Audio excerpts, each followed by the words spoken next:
আসসালামু আলাইকুম। আমি রাইসা। আমি ঘুম থেকে উঠে ক্যামেরা অন করে ফেলেছি আশেপাশে কিছু না দেখে। তো আমার জ্বর আসে, জ্বর টসা উঠছে।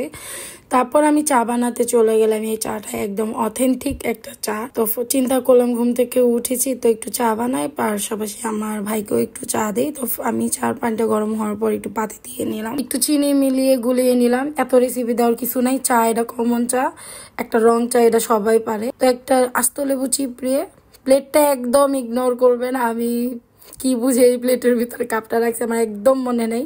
তারপর চলে গেলাম নানুর এক বস্তা পাঠানো ভালোবাসা দেখতে। তো আমি বোলের ভিতরে ঢেলে নিলাম। তো নানু আমার জন্য এক বোল কাঁচা আম পাঠিয়েছে, যা দেখে আমি একদম অবাক। গাছের কাঁচা আম, তার সাথে আরো অনেক কিছু পাঠিয়েছে, সাথে পাঠিয়েছে কলা যেটা একটু ভচকিয়ে গিয়েছে। আর আমার আন্টি আমার জন্য পাঠিয়েছে ভুট্টা, যেটা ওদের নিজের ক্ষেতে চাষ করা। এই কদুটাও তাদের ক্ষেতেরই চাষ। পাশাপাশি পাঠিয়েছে লতা, যেগুলো একদম বাছা, এটা মামি করে দিয়েছে আম্মুর জন্য। এই আম্মু আবার শাক পাতা অনেক বেশি পছন্দ করে, তো ওরা সবসময় চেষ্টা করে আম্মুর পছন্দ মতো কিছু দেওয়ার বা কিছু করার।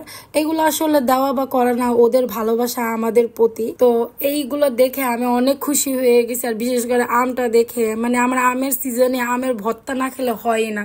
তো আমি সাথে সাথে আমের ভর্তা বানিয়ে নিলাম। এত টেস্ট! আমি শিনচেন যাক দেখতে দেখতে এই আমের ভর্তাটা খেলাম। ভিডিও লাস্টে বলবা এইটা হচ্ছিল আমার একটা শর্ট ব্লগ। আমার পেজে নতুন হয়ে থাকলে অবশ্যই একটা লাইক দিবেন, আমার পাশে থাকবেন।